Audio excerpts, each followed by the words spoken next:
So something you want to do every year as a homeowner is flush your conventional tank water heater if you have one. Most houses do have tank water heaters like this 50-gallon Bradford White, which is a very good brand. And many of these units can last up to 12 years if properly maintained. But one of the things that shortens water heater lifespan is sediment buildup. See, most tap water contains minerals like magnesium, potassium, and calcium. It's suspended in the water we drink and shower in, and it's so diluted that we can't detect it. But when that water sits undisturbed in a tank water heater for hours at a time, the heavy minerals gradually fall to the bottom of the tank, where eventually they coagulate and collect like a hard slurry. These mineral deposits can do two bad things in there. The first is that they make the heater less effective. The heating element on these units is just like a big gas stove burner. It heats the tank up from below like a pot. But when mineral sediment builds up on the floor, it acts as an insulator, reducing the heat transfer into the tank. It's less efficient. And the second bad thing is that these minerals are corrosive. They'll actually eat away at the lining of the tank, eventually destroying it. Water heaters do have anode rods that draw these minerals, acting as a sacrificial element. But they can't get it all, and some sediment will build up in the tank over time. So to deal with this, the best thing to do is to flush your tank annually. And to show you how to do this, I teamed up once again with Brent Clifford of Plumbers in Hilliard, Ohio. Brent is a master plumber working with the best plumbing company in the Central and Dayton, Ohio areas. Brent is going to show us 2 ways to flush a system properly. And unlike most of my videos where I do a scripted voiceover, I'm going to let Brent do the talking here because he's such a good teacher, and I want you to hear those little insights from a highly accomplished tradesman. I'll just chime in here and there to round out the info. Alright, with that said, here are 2 ways to flush your conventional water heater. The water heater that this customer has obviously came from my company. We use Bradford White, which is a professional grade product. And what we're going to do is we're going to hook up our hose to our boiler drain assembly right here. It's just like hooking onto a garden spigot, right? Yep, exactly. Same thread, same operation. Get that guy on there. And then what we'll do is there are 2 methods to flushing a water heater. One is just using gravity to drain out naturally. And the other is to utilizing the incoming water pressure to manipulate the hose and get most of the sediment out via that way. Which, for an older tank, I would recommend using the water pressure, so that way you're not putting a whole lot of stress on the tank as far as its temper, because you won't need to pull the tank off or empty it out all the way. And so you're going into a floor drain right here. Floor drain, gotcha. So we'll pop this guy into an emergency floor drain. So I removed the connection from the pan. Just so that way we have access to put our hose down in there. Okay, gotcha. So I got my screwdriver here. This is a slotted screw, so we'll need to get our slotted screwdriver attachment. So now that we're at this stage, heater is set to where we usually leave it. So apparently for our customer here, this water temp was good for them. Gotcha. So now we're going to do our power flush method. So I can sit here, and what I'm going to do is I'm going to hold on to this end of the hose. Make sure it doesn't go anywhere. Make sure it doesn't jump out of the trap here. And I'm going to rotate this guy 90 degrees. And sometimes I like to just leave it just barely cracked.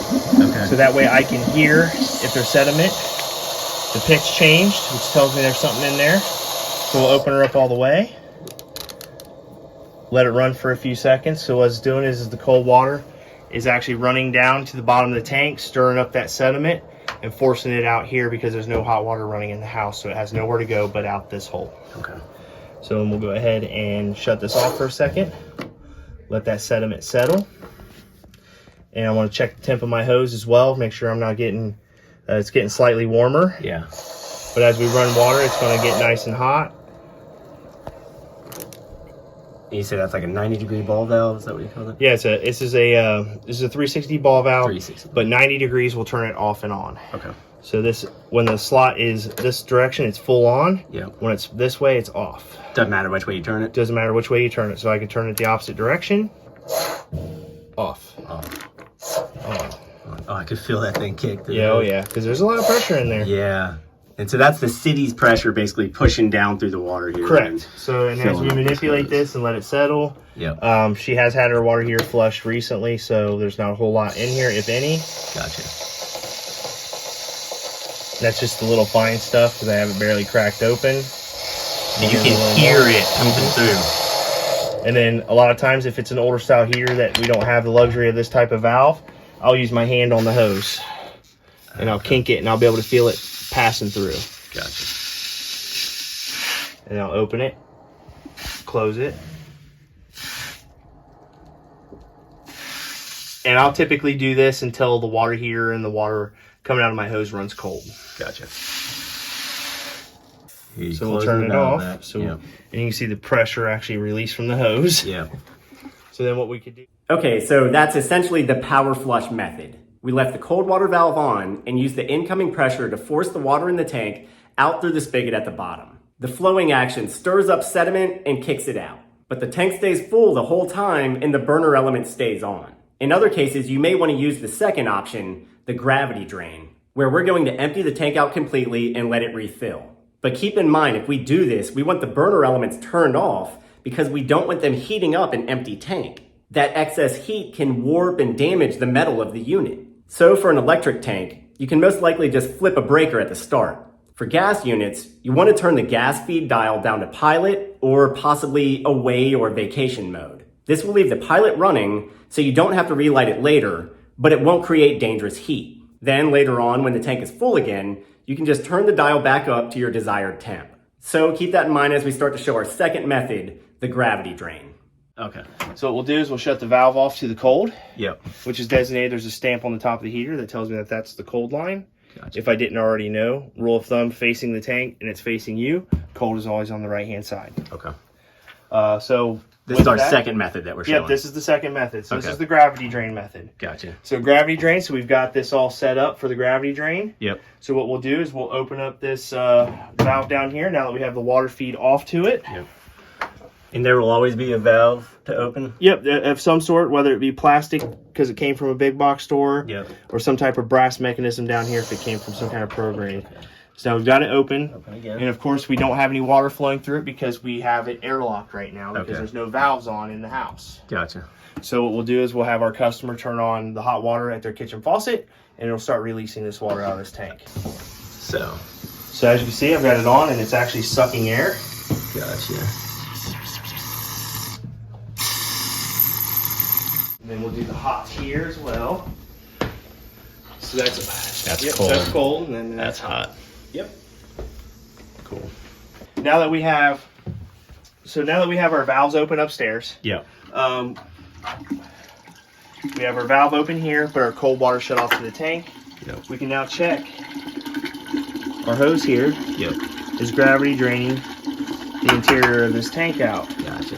You're not going to be able to see any sediment flowing through here with your naked eye. You could always put a tube sock on the end or some type of wire mesh lint trap. Yep. And it'll collect that sediment so you can see exactly how bad your tank was sedimentized.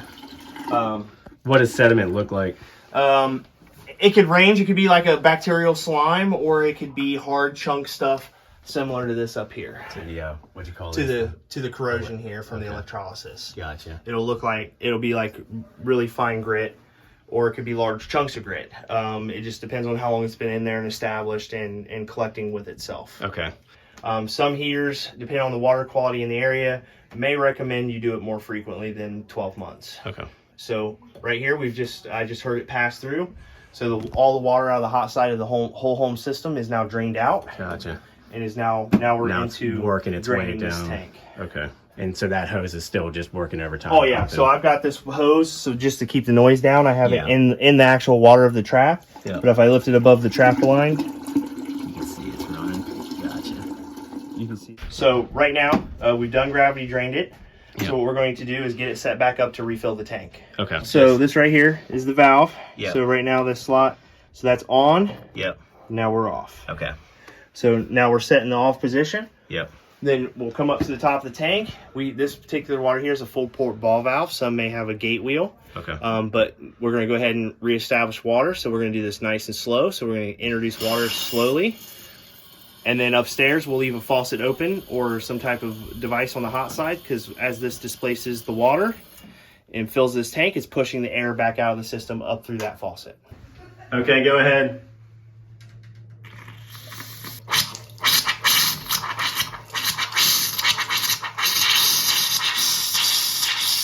So while that's filling upstairs, you've heard the faucet going. As the air is displaced out of the tank, you're going to hear a whoosh here in a few seconds. There it goes. And that indicates that the tank is now completely full of water again. So then when we go back upstairs after disconnecting all of our equipment, we'll go ahead and make sure that there's no air left in the lines at the faucet, and then everything's done. The hose is full of water at this point? Mm-hmm.